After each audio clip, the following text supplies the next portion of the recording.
What are some ideas? Where are you going to be taking the party? Well, as a chairman. First of all, and you've touched on several things already. I would sum it up in sort of 3 areas. We have to win in 2016. Now that's sort of a given, that's obvious. But everything that we do, our mission statement is basically, what is it going to take to win? In order to do that, we have to raise money.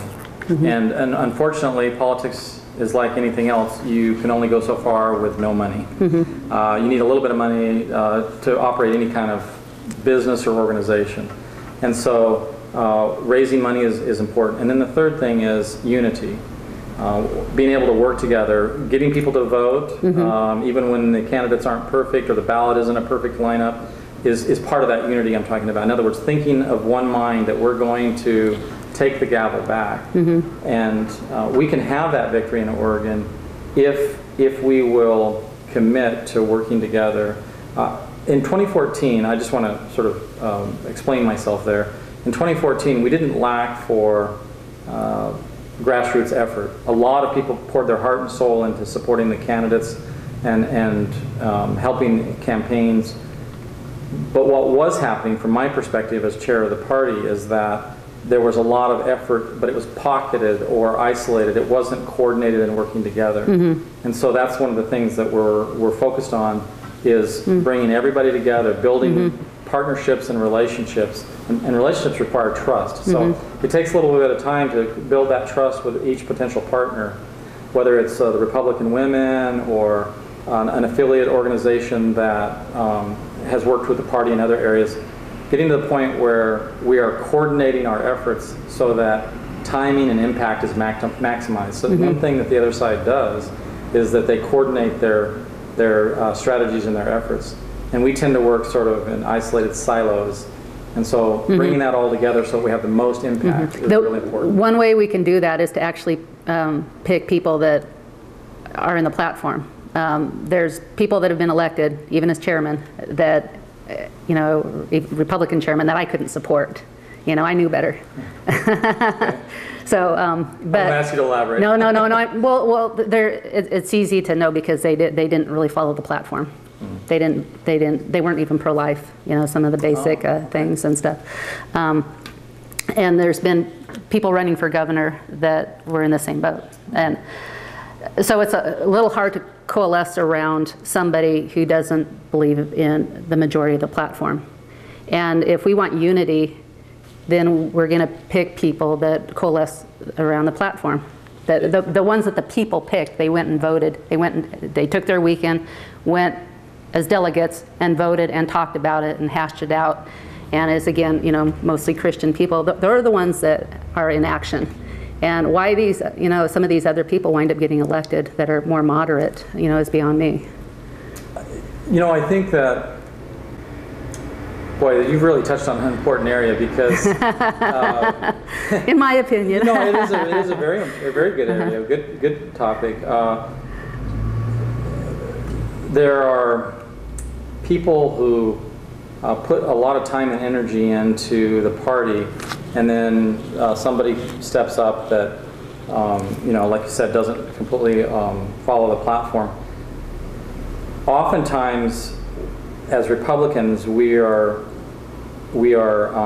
so focused on somebody who says the right things and maybe not necessarily has proven themselves or demonstrated that they are true to those principles. I'm not saying that we're naive or dumb. I don't mean that at all. It's just that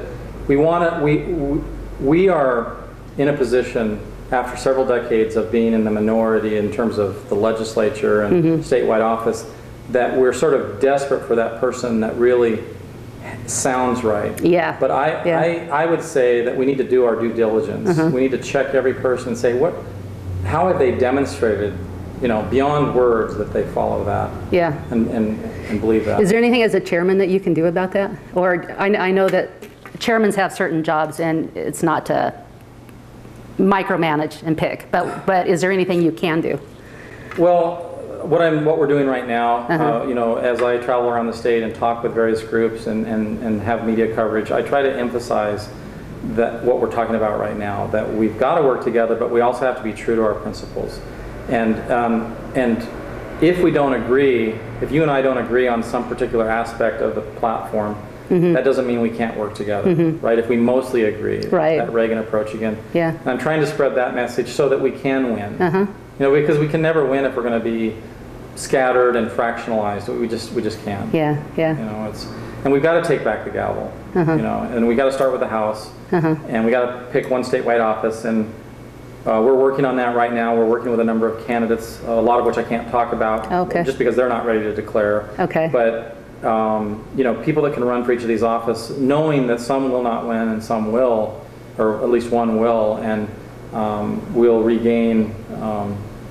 You know, Republicans will be able to bring some balance to Oregon, where there hasn't been any for a long time. Country has just been going in just the most leftist direction, and it seems like there's even some Republicans following that direction. That concerns me.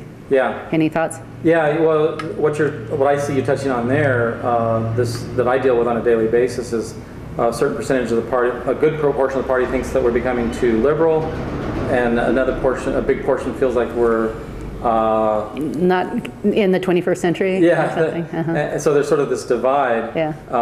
But that aside, there's a.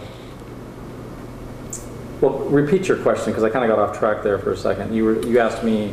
With some of the leftist social issues, like being called a hater because you believe in scriptural principles. I think that we're at a turning point, not only nationally, but here in Oregon, and here's why.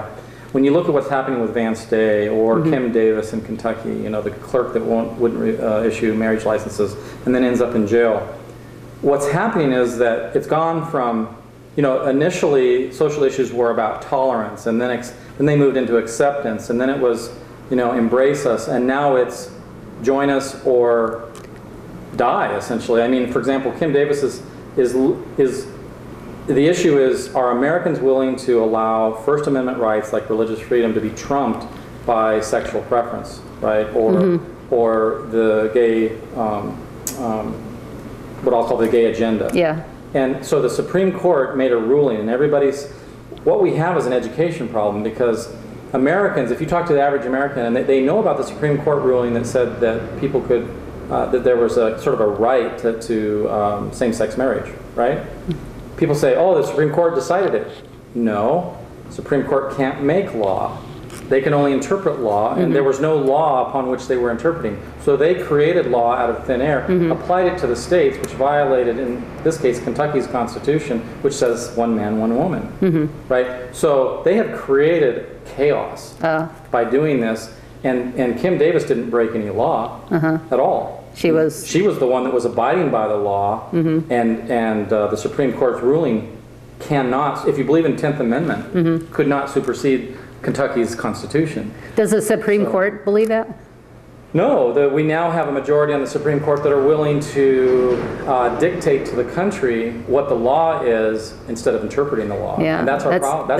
That's a huge problem. Yeah. And I think that's where we have sort of the wind at our back, even here in Oregon, is that I don't believe most people will say your religious freedom is less important than that person's right to get married.